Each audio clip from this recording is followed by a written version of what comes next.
നമസ്കാരം, ഞാൻ ജിബിനാണ്. നമ്മുടെ ചാനലിലേക്ക് എല്ലാവർക്കും സ്വാഗതം. ലാസ്റ്റ് ടൈം ഞാനൊരു ചാർട്ട് റീഡിംഗ് സ്കിൽ എന്ന് പറയുന്ന ഒരു വീഡിയോ ഇട്ടിട്ടുണ്ടായിരുന്നു. അതിൻ്റെ കണ്ടിന്യൂഷൻ ആയിട്ടാണ് ഇതിൽ നമ്മൾ ഡിസ്കസ് ചെയ്യുന്നത്. അപ്പം അത് കണ്ടതിന് ശേഷം മാത്രമേ ഈ വീഡിയോ നിങ്ങൾക്ക് മനസ്സിലാവുകയുള്ളൂ. ഇപ്പം ഗോൾഡ് എന്ന് പറയുന്ന സെഗ്മെന്റിനെ പറ്റിയിട്ട് നമുക്കിപ്പോൾ ഇൻവെസ്റ്റ് ചെയ്യാൻ പറ്റിയ സമയമാണോ അല്ലയോ എന്ന് നമുക്കൊന്ന് സ്റ്റഡി ചെയ്ത് നോക്കാം. ഗോൾഡിന്റെ വില ഭയങ്കരമായിട്ട് കൂടിക്കൊണ്ടിരിക്കുന്ന സമയമാണല്ലോ. ഗോൾഡ് നമ്മളെ ചെറുപ്പം കാലം പോലെ അറിയാം. അത് ഒരിക്കലും ഗോൾഡിന്റെ വില ജസ്റ്റ് ഒന്ന് താഴേക്ക് വരുമെങ്കിലും പിന്നെ വീണ്ടും അത് കയറി പോകുന്നതാണ്. നേരത്തെ ഉണ്ടായിരുന്ന വിലയെക്കാട്ടിലും പുതിയ പുതിയ വിലകൾ കയറ്റി അത് മുകളിലേക്ക് തന്നെ പോവുകയാണ്. അപ്പം ഗോൾഡ് എപ്പോഴും ഒരു സ്ട്രോങ് ബുള്ളിഷ് ആയിട്ടുള്ള ഒരു ചാർട്ടാണ് നമുക്ക്. അപ്പൊ ഞാൻ ജസ്റ്റ് ഇത് ലോങ് ടൈം ഫ്രെയിമിൽ നിങ്ങൾക്ക് നോക്കിയാൽ തന്നെ മനസ്സിലാവും ഇതൊരു അപ് ട്രെൻഡ് മാർക്കറ്റാണ്. 2021 കാലഘട്ടത്തിലേക്ക് ഒരു 4000 സംതിങ് 4500 ആ റേഞ്ചേ ഉണ്ടായിരുന്നുള്ളൂ. ഇപ്പോഴത്തെ അതിന്റെ വില നിൽക്കുന്നത് അത് പുതിയ 13,000 വരെ 13,000 വരെ അതിന്റെ പ്രൈസ് പോയി എന്നുള്ളതാണ്. 4,000 നിന്ന് 13,000 എത്ര ശതമാനം അത് ഉയർന്നെന്ന് നോക്കാം, നിങ്ങൾക്ക് തന്നെ മനസ്സിലാവും. വീഡിയോ അധികം ദീർഘിപ്പിക്കുന്നില്ല. നമുക്ക് ആദ്യം ഞാൻ ഈ ഒരു ഏരിയ നിങ്ങൾക്ക് എടുത്തു. ഈ ഒരു ഏരിയയിൽ നിങ്ങൾക്ക് നോക്കിക്കഴിഞ്ഞാൽ മനസ്സിലാവും ഏകദേശം ഡിസംബർ 23 ആ ഒരു കാലഘട്ടം മുതൽ മാർച്ച് 24 വരെ ആ ഒരു ഏരിയയിൽ കൺസോൾട്ടേഷൻ ആയിരുന്നു. ഒന്ന് പ്രൈസ് ഒന്ന് കുറച്ച് പിടിച്ചു നിന്നിരുന്ന ടൈമായിരുന്നു. നിങ്ങൾക്ക് നോക്കിക്കഴിഞ്ഞാൽ മനസ്സിലാവും ഇന്നലത്തെ വീഡിയോയിൽ പോലെ മാർക്കറ്റ് ഇവിടുന്നാണ് മാർക്കറ്റ് ബൈ ചെയ്ത് മുകളിലേക്ക് പോയി. അതൊരു സപ്പോർട്ടാണ്. അതിനുശേഷം ഈ ഒരു റെഡ് ലൈൻ മറച്ചിരിക്കുന്നിടത്ത് റെസിസ്റ്റൻസ് ആയിട്ട് ആക്ട് ചെയ്തു. വീണ്ടും മാർക്കറ്റ് എവിടെ നിന്നാണോ ബൈയിങ് സ്റ്റാർട്ട് ചെയ്തത് അതേ ഏരിയയിൽ തന്നെ വീണ്ടും ഒന്ന് സപ്പോർട്ട് എടുത്തിട്ട് മാർക്കറ്റ് മുകളിലേക്ക് പോയി. അപ്പൊ നമുക്ക് ഒരു സപ്പോർട്ട് നമുക്ക് ഐഡന്റിഫൈ ചെയ്യാനായിട്ട് പറ്റി, അല്ലെ? ആ സപ്പോർട്ടിലേക്ക് അതാണ് മാർക്കറ്റ് വന്നിട്ട് പോയത്. അപ്പൊ ഇത് ഒരു സപ്പോർട്ടായിട്ട് നമ്മൾ എടുത്തു കഴിഞ്ഞാൽ ആ സപ്പോർട്ടിൽ നിന്നൊരു ബൈയിങ് സ്റ്റാർട്ട് ചെയ്തു. ഇവിടെ ഒരു റെസിസ്റ്റൻസ് ആയിട്ട് ആക്ട് ചെയ്തു. ആ റെസിസ്റ്റൻസിൽ തട്ടിയിട്ട് എന്താണ് മാർക്കറ്റ് താഴേക്ക് വന്നു, അല്ലെ? താഴേക്ക് വന്നിട്ട് ആദ്യം ബൈ ചെയ്യുന്ന ആ ലൊക്കേഷനിൽ തന്നെ ബൈയിങ് എടുത്ത് മാർക്കറ്റ് മുകളിലേക്ക് പോയി. എന്നിട്ട് എന്താണ് ഈ റെസിസ്റ്റൻസിനെ ഇവിടെ വന്ന് ജസ്റ്റ് ഒന്ന് കൺസോൾട്ടേറ്റ് ചെയ്തിട്ട് ബ്രേക്ക് ചെയ്ത് മുകളിലേക്ക് പോയി. അപ്പൊ നമുക്ക് രണ്ട് പ്രൈസ് നമുക്ക് കിട്ടി. നമുക്ക് ഇൻവെസ്റ്റ് ചെയ്യാനുള്ള രണ്ട് ബൈയിങ് പ്രൈസുകൾ നമ്മൾ ഐഡന്റിഫൈ ചെയ്തു. ഒന്ന്, ഈ ഒരു സപ്പോർട്ടിൽ നിന്നുള്ള ബൈയിങ് റാലിയാണ് ഈ ഒരു റെസിസ്റ്റൻസിനെ ബ്രേക്ക് ചെയ്യാൻ കാരണമായത്. അപ്പൊ റെസിസ്റ്റൻസ് ബ്രേക്ക് ചെയ്യാൻ കാരണമായ ബയേഴ്സ് എവിടെയാണോ നിൽക്കുന്നത് അതൊരു സ്ട്രോങ് സപ്പോർട്ടാണ്. ഇതാണ് നമ്മൾ ഓർത്തിരിക്കേണ്ട പോയിന്റ്. അപ്പൊ ആ സ്ട്രോങ് സപ്പോർട്ട് നമുക്ക് കൺസിഡർ ചെയ്യാം നെക്സ്റ്റ് ഒരു ഇൻവെസ്റ്റ്മെന്റിലേക്ക്. അതേപോലെ നമുക്ക് നെക്സ്റ്റ് ഇതിലേക്ക് നമുക്ക് എൻട്രി ചെയ്യാനായിട്ട് കൺസിഡർ ചെയ്യാൻ പറ്റുന്ന പ്രൈസ് ആണ് ഈ റെസിസ്റ്റൻസ് ഏരിയ. ആ റെസിസ്റ്റൻസ് എന്താണ്? Resistance will act as support. അങ്ങനെ പ്രൈസ് ആക്ഷനകത്തുള്ള ഒരു റൂളാണ്. അപ്പൊ ആ റെസിസ്റ്റൻസ് ഏരിയ എന്താണ്? പിന്നീട് അതൊരു സപ്പോർട്ടായിട്ട് ആക്ട് ചെയ്യപ്പെട്ടേക്കാം. ഇനി ആ റെസിസ്റ്റൻസ് ബ്രേക്ക് ചെയ്യാൻ കാരണമായ ഒരു പുൾ ബാക്ക് തന്നത് ഇവിടെ നിന്നാണ്, ഇല്ലേ? ഇവിടെ നിന്നാണ് ജസ്റ്റ് മാർക്കറ്റ് ഒന്ന് താഴേക്ക് വന്നിട്ട്, ഞാനൊന്ന് സൂം ചെയ്ത് കാണിച്ചു തരാം. ജസ്റ്റ് ഇതൊന്ന് ബ്രേക്ക് ചെയ്ത് താഴേക്ക് വന്നിട്ട് അവിടെ നിന്നാണ് സപ്പോർട്ട് എടുത്ത് പോയിരിക്കുന്നത്. ആ ബൈയിങ് പ്രൈസും നമുക്ക് വാലിഡ് പോയിന്റ് ആണ്. അപ്പൊ നമുക്ക് 3 ബൈ ഏരിയ നമുക്ക് കിട്ടിയിട്ടുണ്ട്. ഈ ഒരു റേഞ്ച്, അതേപോലെ ഈ പുൾ ബാക്ക് എടുത്ത ഏരിയ, അതേപോലെ തന്നെ തൊട്ട് താഴത്തുള്ള ആ റെസിസ്റ്റൻസ് ബ്രേക്ക് ചെയ്യാൻ കാരണമായ സപ്പോർട്ട് ഏരിയ. അപ്പൊ ഈ 3 ലെവലും ഇമ്പോർട്ടന്റ് ആണ്. മാർക്കറ്റ് ഇവിടെയൊക്കെ താഴേക്ക് ഇറങ്ങി വന്നിട്ടായിരിക്കും അടുത്ത ബൈയിങ് റാലി നടത്തുന്നത്. ചിലപ്പോൾ താഴേക്ക് ഇറങ്ങി വന്നില്ല എന്നിരിക്കും. കാരണം മാർക്കറ്റ് നല്ല ബുള്ളിഷ് ആണെന്നുണ്ടെങ്കിൽ അത് മാർക്കറ്റ് അത്രയും താഴേക്ക് വരണമെന്നില്ല. ഇനി എന്താണ് സംഭവിച്ചതെന്ന് നമുക്ക് നോക്കാം. മാർക്കറ്റ് അവിടുന്ന് നല്ലൊരു ബൈയിങ് റാലി നടത്തിയിട്ട് പോയി. അപ്പൊ ഈ സപ്പോർട്ടിലേക്കൊന്നും പ്രൈസ് ഇറങ്ങി വന്നിട്ടില്ല. അപ്പൊ ഇനി നമുക്കിനി അടുത്ത സപ്പോർട്ട് റെസിസ്റ്റൻസ് ഉണ്ടാകുന്നവരെ വെയിറ്റ് ചെയ്യാം. അപ്പൊ ഇവിടെ നിങ്ങൾക്ക് നോക്കിക്കഴിഞ്ഞാൽ മനസ്സിലാവും മാർക്കറ്റ് ഈ ഒരു പോയിന്റിൽ, അതായത് 7,367 എന്ന് പറയുന്ന ആ ഒരു റേഞ്ചിൽ എന്താണ് ആ ഒരു പോയിന്റിൽ മാർക്കറ്റ് പലതവണ ടാപ്പ് ചെയ്തു തിരിച്ചു താഴേക്ക് വന്നു. ഈ ഒരു ലെവലിൽ ടച്ച് ചെയ്തു മാർക്കറ്റ് ഈ ഒരു റേഞ്ച് സപ്പോർട്ടിലേക്ക് ഇറങ്ങി വന്നിട്ടാണ് അടുത്ത അവിടുന്ന് ബൈയിങ് ചെയ്തു പോയിരിക്കുന്നത്. അപ്പൊ ബൈയിങ് ചെയ്തു പോയപ്പോൾ ആ ഒരു റേഞ്ചിൽ വന്ന് ടച്ച് ചെയ്തു, ഒരു വിക്ക് കൊണ്ടുവന്ന് ടച്ച് ചെയ്തു, ജസ്റ്റ് താഴേക്ക് വരുന്നു. വീണ്ടും ആ ഒരു ലൈനിൽ വന്ന് ടച്ച് ചെയ്തു, ജസ്റ്റ് താഴേക്ക് വരുന്നു. വീണ്ടും ആ ലൈനിൽ വന്ന് ടച്ച് ചെയ്തു, ജസ്റ്റ് താഴേക്ക് വരുന്നു, അല്ലെ? അതായത് 1 2 3 4 5 ഫിഫ്ത്ത് ടൈമിലാണ് ആ ഒരു പ്രൈസ് റേഞ്ച് എന്താണ് സ്ട്രോങ് ഗ്രീൻ ക്യാൻഡിൽ കൊണ്ട് ബ്രേക്ക് ഔട്ട് നടത്തിയത്, അല്ലെ? അപ്പൊ അത് ബ്രേക്ക് ഔട്ട് നടത്തിയപ്പോൾ എന്താണ് നമ്മൾ മനസ്സിലാക്കേണ്ടത്? ഇവിടെ ഉണ്ടായിരുന്ന സപ്പോർട്ട് റേഞ്ച് സ്ട്രോങ് ആയി, അല്ലെ? അപ്പം ബയേഴ്സ് അവിടെ സ്ട്രോങ് ആയി. അപ്പം റെസിസ്റ്റൻസ് ബ്രേക്ക് ചെയ്യാൻ കാരണമായ ഒരു ബൈയിങ് ലെവൽ നമുക്ക് കിട്ടി. അതിനുശേഷം ബയേഴ്സ് ഷിഫ്റ്റ് ചെയ്തത്, ഇവിടെ ഉണ്ടായിരുന്ന ബയേഴ്സ് ഇങ്ങോട്ടേക്ക് ഷിഫ്റ്റ് ചെയ്തു, അതായത് ഒരു പുൾ ബാക്ക് നടത്തി. ഇവിടെ നിന്നാണ് ബൈയിങ് എന്താണ് വീണ്ടും അടുത്ത റാലി നടത്തിപ്പോയത്. അപ്പൊ ആ ബൈയിങ് പോയിന്റും വാലിഡ് ആണ്, അല്ലെ? ജസ്റ്റ് അത് ബ്രേക്ക് ചെയ്തു, വീണ്ടും എന്താണ് പലതവണ ആ ഒരു പ്രൈസ് റേഞ്ചിൽ വന്ന് ടാപ്പ് ചെയ്തിട്ട് പോയി. അതേപോലെ ഈ റെസിസ്റ്റൻസും എന്താണ് പിന്നീട് സപ്പോർട്ടായിട്ട് ആക്ട് ചെയ്യപ്പെട്ടേക്കാം. ആ റെസിസ്റ്റൻസ് നമ്മൾ വരച്ചിട്ടു അല്ലേ. അപ്പൊ പിന്നീട് നമ്മൾ നോക്കിക്കഴിഞ്ഞാൽ മനസ്സിലാക്കും അവിടുന്ന് ബൈങ് നടത്തിപ്പോയി ആ റെസിസ്റ്റൻസ് ബ്രേക്ക് ചെയ്തു. ജസ്റ്റ് ആ ഒരു ലൈൻ, ആ പുൾ ബാക്ക് നടത്തിയിരുന്ന 7235 എന്ന് പറയുന്ന ലൈനിലേക്ക് ടാപ്പ് ചെയ്തിട്ടാണ് മാർക്കറ്റ് വീണ്ടും മുകളിലേക്ക് പോയത് അല്ലേ. അപ്പൊ ഞാൻ ഈ പറഞ്ഞ താഴത്തെ സപ്പോർട്ട് റേഞ്ചും വാലിഡ് ആണ്. അപ്പം സ്ട്രോങ് ബുള്ളിഷ് ആയിട്ട് നിൽക്കുന്ന ഒരു ചാർട്ട് ആണെന്നുണ്ടെങ്കിൽ താഴെ വരെ വരണമെന്നില്ല.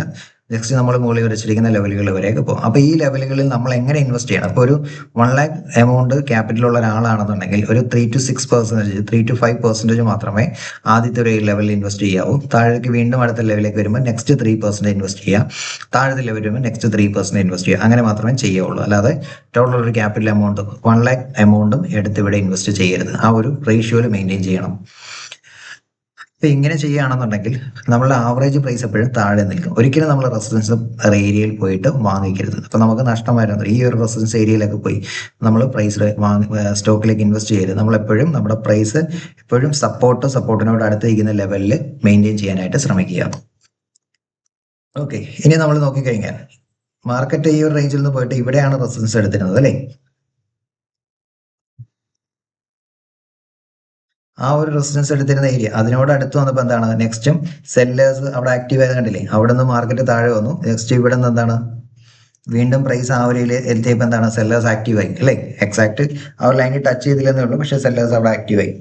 മനസ്സിൽ ആക്റ്റീവ് ആയിട്ട് എന്താണ് മാർക്കറ്റ് താഴേക്ക് വന്നു. നമ്മൾ ബൈ ചെയ്യാൻ ഉദ്ദേശിച്ച പ്രൈസിൽ വന്ന് ട്രിഗർ ആയിട്ടാണ് നെക്സ്റ്റ് ബൈങ് നടന്നിരുന്നത് അല്ലേ. ഇപ്പൊ നമ്മൾ ക്ഷമയോടുകൂടി നമ്മളൊരു ബൈങ് പ്രൈസ് കണ്ടെത്തിയാൽ നമ്മൾ അവിടെ വെയിറ്റ് ചെയ്താൽ മതി.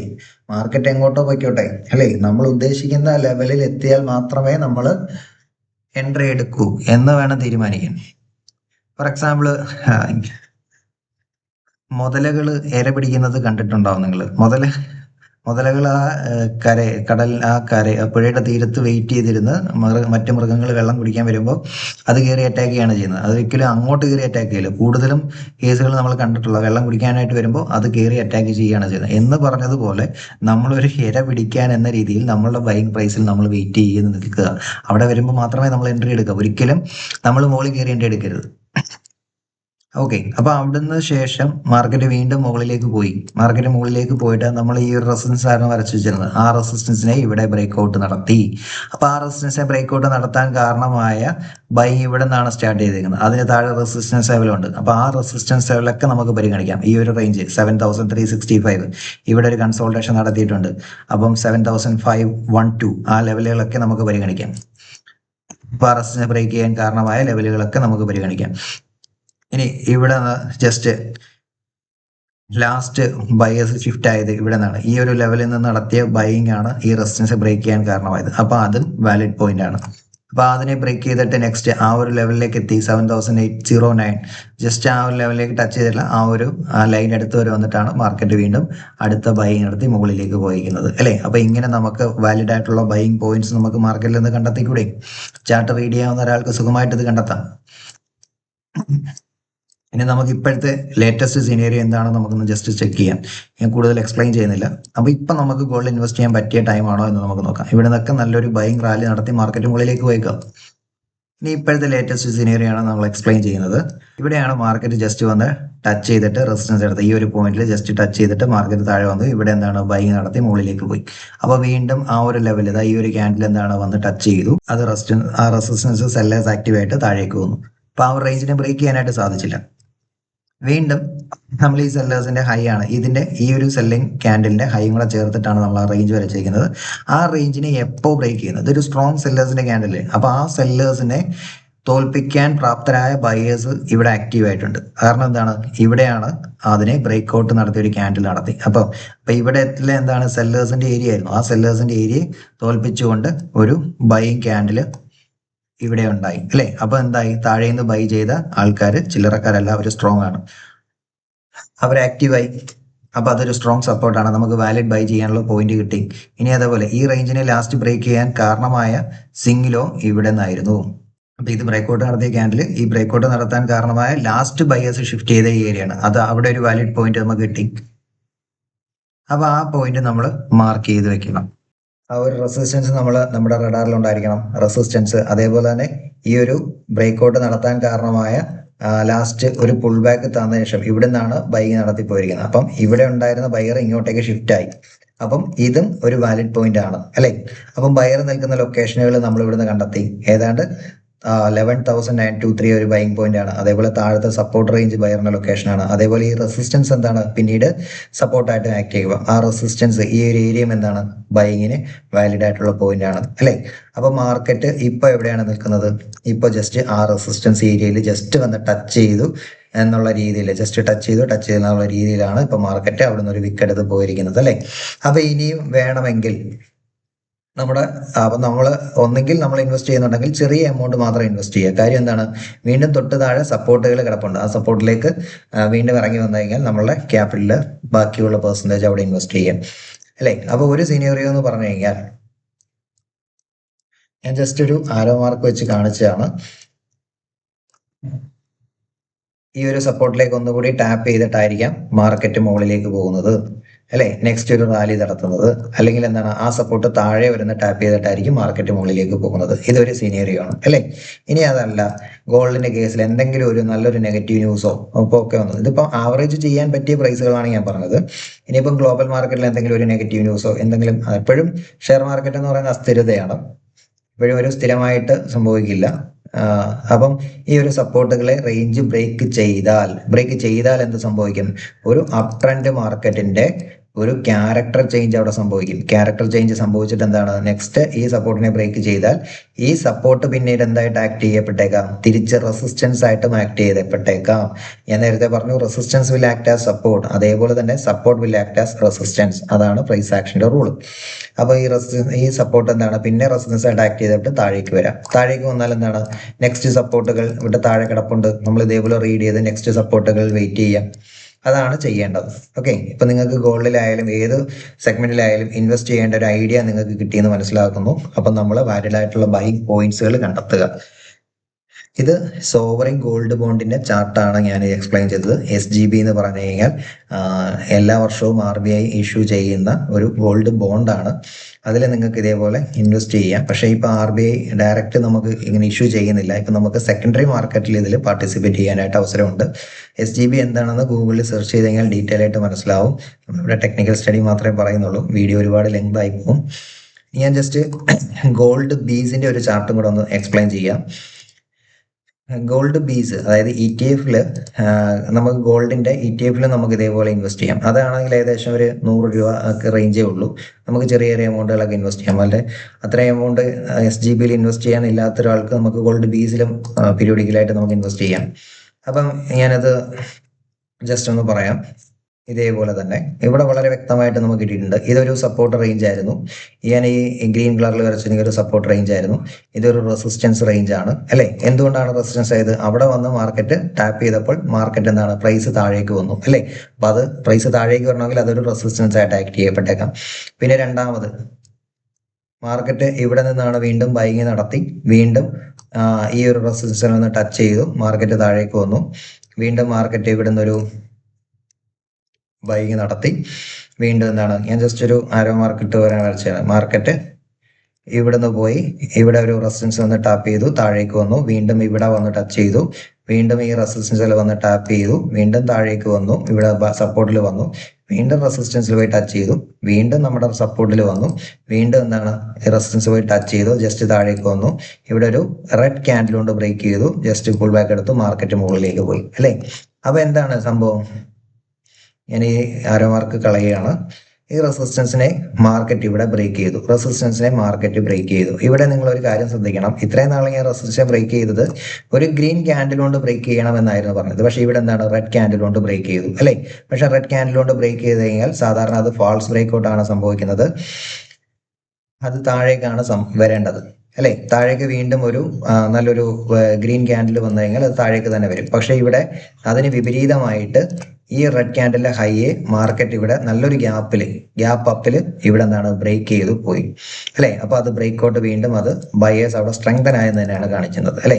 ഇപ്പൊ ഇങ്ങനെയും മാർക്കറ്റിൽ സംഭവിക്കാം. അപ്പൊ ഞാൻ പറഞ്ഞതുപോലെ സ്റ്റോക്ക് മാർക്കറ്റ് എന്ന് പറയുന്ന അസ്ഥിരതയാണ്. എപ്പോഴും ഒരേ പാറ്റേണിൽ വർക്ക് ചെയ്യണമെന്നില്ല.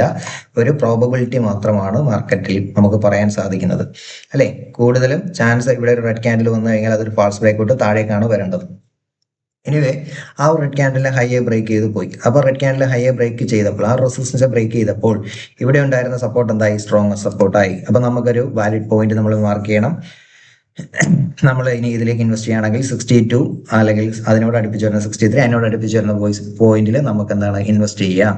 ഇനി ഇവിടെ ഞാൻ എപ്പോഴും പറയായിരുന്നു, ഇവിടെ ഒരു ബ്രേക്ക് ചെയ്ത് കഴിഞ്ഞാൽ താഴെ ഒരു പുൾ ബാക്ക് കൂടെ പ്രോപ്പറായിട്ട് കിട്ടിയിട്ടില്ല. അപ്പോൾ അതുകൊണ്ട് അവിടെയും ഒരു വാലിഡ് പോയിന്റ് നമുക്ക് പറയാനായിട്ട് സാധിക്കില്ല. പിന്നെ എന്താണ്, ഈ റെസിസ്റ്റൻസും എന്താണ് സപ്പോർട്ടായിട്ട് ആക്ട് ചെയ്യപ്പെട്ട ആ റെസിസ്റ്റൻസിന്റെ റേഞ്ച് നമുക്ക് ബൈ ചെയ്യാനുള്ള ഒരു പോയിന്റ് ആണ് 67, 66 എന്നൊക്കെ പറയുന്ന ആ ഒരു പോയിന്റ്. ഓക്കെ, അപ്പൊ നിങ്ങൾ ഇതിനോട്ട് നോക്കിക്കഴിഞ്ഞാൽ പിന്നീട് മാർക്കറ്റ് മുകളിലേക്ക് പോയി കറക്റ്റ് ആ റെസിസ്റ്റൻസിൽ വന്ന് മാർക്കറ്റ് ടച്ച് ചെയ്തിട്ട് വീണ്ടും അടുത്ത ബൈങ് പോയിക്കുന്ന കണ്ടില്ലേ? അപ്പൊ നമ്മൾ ഇതേപോലെ ബൈങ് പ്രൈസിൽ വെയിറ്റ് ചെയ്ത് നിന്നാൽ പോരെ, നമ്മളൊരു ബൈങ് പ്രൈസ് കണ്ടെത്തി അവിടെ വെയിറ്റ് ചെയ്ത് നിൽക്കുക. മാർക്കറ്റ് അതേപോലെ തന്നെ ഇവിടെ ഒരു സപ്പോർട്ട് റെസിസ്റ്റൻസ് ക്രിയേറ്റ് ചെയ്തിട്ടുണ്ട്. ആ സപ്പോർട്ടിനെ ആ ഒരു റെസിസ്റ്റൻസിനെ ഇവിടെ മാർക്കറ്റ് മുകളിലേക്ക് ബ്രേക്ക് ചെയ്തു. അപ്പൊ ഇവിടെ നമുക്ക് വാലിഡ് ആയിട്ട് ഈ സപ്പോർട്ട് എന്തായി? ഇവിടെ ഈ സപ്പോർട്ട് സ്ട്രോങ് ആയി, ഈ സപ്പോർട്ട് സ്ട്രോങ് ആയി. അതേപോലെ തന്നെ ഇവിടെ ജസ്റ്റ് ബ്രേക്ക് ചെയ്യപ്പെട്ടു. അതേ ഈ റെസിസ്റ്റൻസിനെ ഇവിടെ പലതവണ ബ്രേക്ക് ചെയ്യാൻ കാരണമായ ലോ ഇവിടെ 80 ഉണ്ട്. ആ 80 എന്ന് പറയുന്ന പ്രൈസ് റേഞ്ചും അവിടെ വാലിഡ് പോയിന്റ് ആയി അല്ലേ? ഇനി മാർക്കറ്റ് ഇപ്പോഴത്തെ ലേറ്റസ്റ്റ് സിനേറിയോ ആണ് പറയുന്നത്. അപ്പൊ നമുക്ക് ഇനി ഇൻവെസ്റ്റ് ചെയ്യാൻ പറ്റിയ പ്രൈസുകളാണ്. അതേപോലെ 80 ആ ഒരു റെസിസ്റ്റൻസ് ലെവല്, അതേപോലെ തന്നെ ഇവിടെ ജസ്റ്റ് മാർക്കറ്റ് കുറച്ച് നിരുന്നത് 83, 80, താഴത്തെ സ്ട്രോങ് സപ്പോർട്ട് 77 എന്ന് പറയുന്ന റേഞ്ചൊക്കെ നമുക്ക് വാലിഡ് ആയിട്ടുള്ള ബൈയിങ് പോയിന്റുകളാണ്. അതേപോലെ കുറച്ചുകൂടെ മുകളിലേക്ക് പോയി കഴിഞ്ഞാൽ ഇവിടെയും നിങ്ങൾക്കൊരു ജസ്റ്റ് ഒരു കൺസോൾട്ടേഷൻ ലെവൽ, ഒരു സപ്പോർട്ട് റെസിസ്റ്റൻസ് ഐഡന്റിഫൈ ചെയ്യാൻ സാധിക്കും. ഇവിടെ നിന്ന് മാർക്കറ്റ് ജസ്റ്റ് സപ്പോർട്ട് എടുത്തിട്ട് ഇവിടെ റെസിസ്റ്റൻസ് ആയിരുന്നു, ജസ്റ്റ് അത് വീണ്ടും അതേപോലെ റെസിസ്റ്റൻസ് ആക്ടിവേറ്റ് ചെയ്തു, വീണ്ടും അവിടെ സപ്പോർട്ട് വന്നു, വീണ്ടും റെസിസ്റ്റൻസ് ആക്ട് ചെയ്തു, വീണ്ടും ആ റെസിസ്റ്റൻസ് ലെവൽ മുകളിലേക്ക് ബ്രേക്ക് ചെയ്യപ്പെട്ടു അല്ലേ? അപ്പൊ റെസിസ്റ്റൻസ് മുകളിലേക്ക് ബ്രേക്ക് ചെയ്യപ്പെട്ടാൽ ഈ ഒരു റേഞ്ച് എന്താണ്? ഈ ഒരു 89 എന്ന് പറയുന്ന റേഞ്ച് എന്താണ്? സ്ട്രോങ് ബൈയിങ് വാലിഡ് പോയിന്റ് ആണ്. അതേപോലെ തന്നെ ഈ ഒരു റെസിസ്റ്റൻസ് ഏരിയയും എന്താണ്? സപ്പോർട്ടായിട്ട് ആക്ട് ചെയ്യപ്പെട്ടേക്കാം.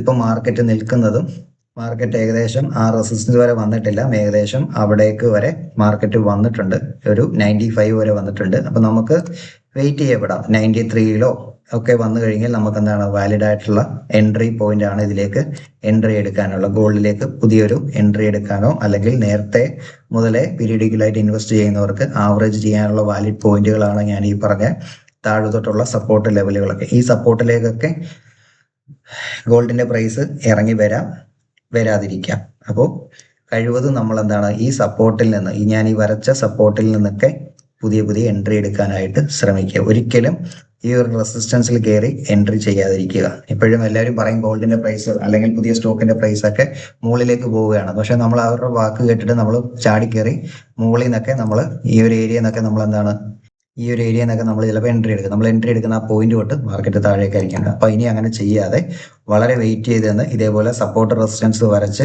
ബൈയിങ് പോയിന്റുകൾ കണ്ടെത്തി അവിടുന്ന് മാത്രം എൻട്രി എടുക്കാനായിട്ട് ശ്രമിക്കുക. ഓക്കെ, പിന്നെ ഗോൾഡ് എന്ന് പറയുന്നത് നല്ലൊരു സെഗ്മെന്റ് തന്നെയാണ്. ലോങ് ടൈമിലേക്ക് ഇൻവെസ്റ്റ് ചെയ്യാനായിട്ട് നിങ്ങളൊരു 5 വർഷത്തേക്ക്, ഒരു 6 വർഷത്തേക്കൊക്കെ പീരിയോഡിക്കലായിട്ട് ഇതേപോലെ സപ്പോർട്ടുകൾ കണ്ടെത്തി അവിടെ നിന്ന് ബൈ ചെയ്ത് കഴിഞ്ഞാൽ ഒരു 5 വർഷം 6 വർഷം കഴിയുമ്പോഴത്തേക്ക് നല്ലൊരു ലംസം എമൗണ്ട് നിങ്ങളുടെ കയ്യിലിരിക്കും. Okay, thank you. ഇനി ഇതേപോലുള്ള നല്ല ഇൻഫോർമേറ്റീവ് ആയിട്ടുള്ള വീഡിയോസ് ഞാൻ ഇനിയും ചെയ്യും. നിങ്ങൾ പക്ഷേ ഇത് 10 പേരിലേക്ക്, നിങ്ങളുടെ ഫ്രണ്ട് സർക്കിളിലുള്ള കുറച്ച് ആൾക്കാരിലേക്ക് ഇത് ഷെയർ ചെയ്യുക. എങ്കിൽ മാത്രമേ എനിക്ക് ഇനിയും വീഡിയോസ് ചെയ്യാനായിട്ട് സാധിക്കുകയുള്ളൂ. Okay, thank you. കമൻറ്റ് ചെയ്യുക, സപ്പോർട്ട് ചെയ്യുക.